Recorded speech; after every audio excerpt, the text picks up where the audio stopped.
ಹರಿಯಾಣದಲ್ಲಿ ಹೋಳಿ ಆಚರಣೆ ನಡೆದಿದೆ. ಗೋಮಾತೆಗೆ ಬಲವಂತವಾಗಿ ಮದ್ಯವನ್ನು ಕುಡಿಸಿದ್ದಾರೆ ಕುಡುಕರು. ಈ ರೀತಿಯಾದಂತಹ ಒಂದು ಘಟನೆ ಆಗಿರುವಂಥದ್ದು. ಗೋಮಾತೆಯನ್ನು ನಾವು ಪೂಜ್ಯ ಭಾವನೆಯಿಂದ ಕಾಣ್ತೀವಿ, ಮುಕ್ಕೋಟಿ ದೇವರುಗಳ ವಾಸಸ್ಥಾನ ಅಂತ ಹೇಳ್ತೀವಿ. ಹರಿಯಾಣದಲ್ಲಿ ಈ ರೀತಿಯಾದ ಘಟನೆ ಆಗಿದೆ. ಗೋಮಾತೆಗೆ ಬಲವಂತವಾಗಿ ಮದ್ಯವನ್ನು ಕುಡಿಸಿ ತಮ್ಮ ಕ್ರೌರ್ಯವನ್ನು ನಡೆದಿದ್ದಾರೆ ಕೆಲ ಕುಡುಕರು. ಇಬ್ಬರು ಪುರುಷರಿಂದ ನಡೀತು ಈ ಒಂದು ಭೀಕರ ಕೃತ್ಯ, ದುಷ್ಕೃತ್ಯ ಆಗಿದೆ.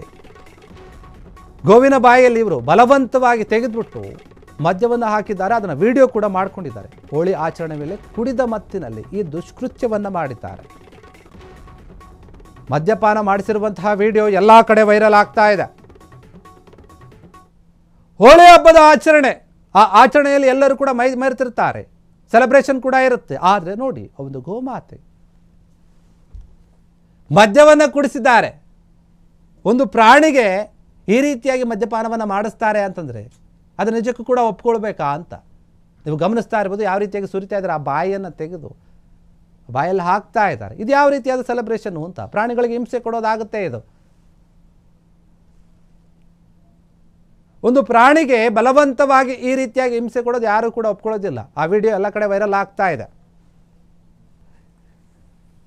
ಯಾವುದೇ ಪ್ರಾಣಿಯಾಗಿರಲಿ, ಬಲವಂತವಾಗಿ ನಾವೇನು ಮಾಡಿದ್ರೂ ಕೂಡ ಅದು ತಪ್ಪೇ ಆಗುತ್ತೆ. ನೀವು ಆಚರಣೆ ಮಾಡಿ, ನೀವು ಸಂಭ್ರಮಾಚರಣೆ ಮಾಡ್ತೀರ ಅಂದರೆ ನೀವು ಕುಡಿತೀರ ಅಂತ ಅದಕ್ಕೂ ಕುಡಿಸೋದು ಯಾವ ರೀತಿ ಸರಿ? ಅದು ಯಾವ ಮೊಬ್ಬಲ್ಲಿ ಏನು ಮಾಡುತ್ತೋ ಅಲ್ಲಿ ಸಾಕಷ್ಟು ಜನ ಸೇರಿರ್ತಾರೆ.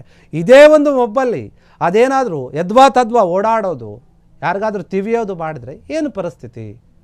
ಅದ್ರ ಬಗ್ಗೆ ಕೂಡ ಯೋಚನೆ ಮಾಡಬೇಕಲ್ಲ. ಅಥವಾ ಅಲ್ಲಿ ಏನಾದರೂ ಅದು ಸಂಪ್ರದಾಯ ಇದೆಯೋ ಗೊತ್ತಿಲ್ಲ.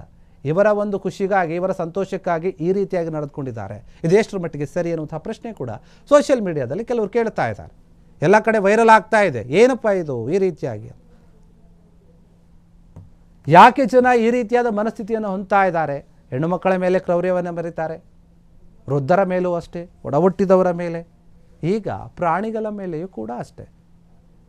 ಒಂದು ಹಸುವಿನ ಮೇಲೆ, ಗೋಮಾತೆಯ ಮೇಲೆ ಈ ರೀತಿಯಾದ ದೌರ್ಜನ್ಯ ಯಾಕೆ? ಇಂತಹ ದುಷ್ಕೃತ್ಯ ಯಾಕೆ ಅನ್ನುವಂತಹ ಪ್ರಶ್ನೆ ಮೂಡುತ್ತೆ. ನೀವು ಗಮನಿಸ್ತಾ ಇದ್ರೆ ಸ್ಪಷ್ಟವಾಗಿ ಕಾಣುತ್ತೆ. ಉದ್ದೇಶಪೂರ್ವಕವಾಗಿಯೇ ಮಾಡಿರುವಂಥದ್ದು, ಅಥವಾ ಏನಾದರೂ ಈ ಕುಡಿಸಿದ್ರೆ ಮೈಲೇಜ್ ಜಾಸ್ತಿ ಕೊಡುತ್ತೆ ಅಂತ, ಸರಿಯಾಗಿ ಓಡುತ್ತೆ ಅಂತ ಏನೋ ಗಾಡಿ ಕಟ್ಟಿದಂತೆ ಕಾಣ್ತಾ ಇದೆ. ಅದನ್ನು ಹಿಂದೆ ಕೆಲವರು ಕೂತಿದ್ದಾರೆ ನೋಡಿ, ಗಮನಿಸ್ತಾ ಇರ್ಬೋದು. ಬಂಡಿನೋ ಏನೋ ಅನಿಸುತ್ತೆ, ಅದಕ್ಕೆ ಕಟ್ಟಿದ್ದಾರೆ. ಒಂದು ವೇಳೆ ಇದನ್ನು ಕುಡಿಸಿದ್ರೆ ಚೆನ್ನಾಗಿ ಓಡುತ್ತೆ, ಜಾಸ್ತಿ ಕಿಕ್ ಕೊಡುತ್ತಲ್ಲ, ಜಾಸ್ತಿ ಚೆನ್ನಾಗಿ ಓಡುತ್ತೆ, ಮೈಲೇಜ್ ಕೊಡುತ್ತೆ ಅಂತ ಏನಾದರೂ ಕುಡಿಸಿದಾರಾ ಅಂತ ಗೊತ್ತಿಲ್ಲ.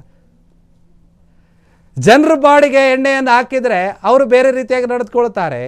ಪ್ರಾಣಿಗಳ ಬಾಡಿಗೆ ಹಾಕಿದರೆ ಅವು ಕೂಡ ಬೇರೆ ರೀತಿಯಾಗಿ ನಡೆದುಕೊಳ್ಳುತ್ತೆ. ಏನಾದರೂ ಅವಘಡ ಸಂಭವಿಸಿದರೆ, ಏನಾದರೂ ಯಾರಿಗಾದ್ರೂ ಹಾನಿಯಾದರೆ ಅವರೇ ಅದಕ್ಕೆ ಹೊಣೆ ಹಾಕ್ತಾರೆ. ಕ್ಷಣ ಕ್ಷಣದ ಸುದ್ದಿಗಳಿಗಾಗಿ ಫ್ರೀಡಂ ಟಿವಿ ಸಬ್ಸ್ಕ್ರೈಬ್ ಮಾಡಿ, ಲೈಕ್ ಮಾಡಿ ಹಾಗೂ ಫಾಲೋ ಮಾಡಿ.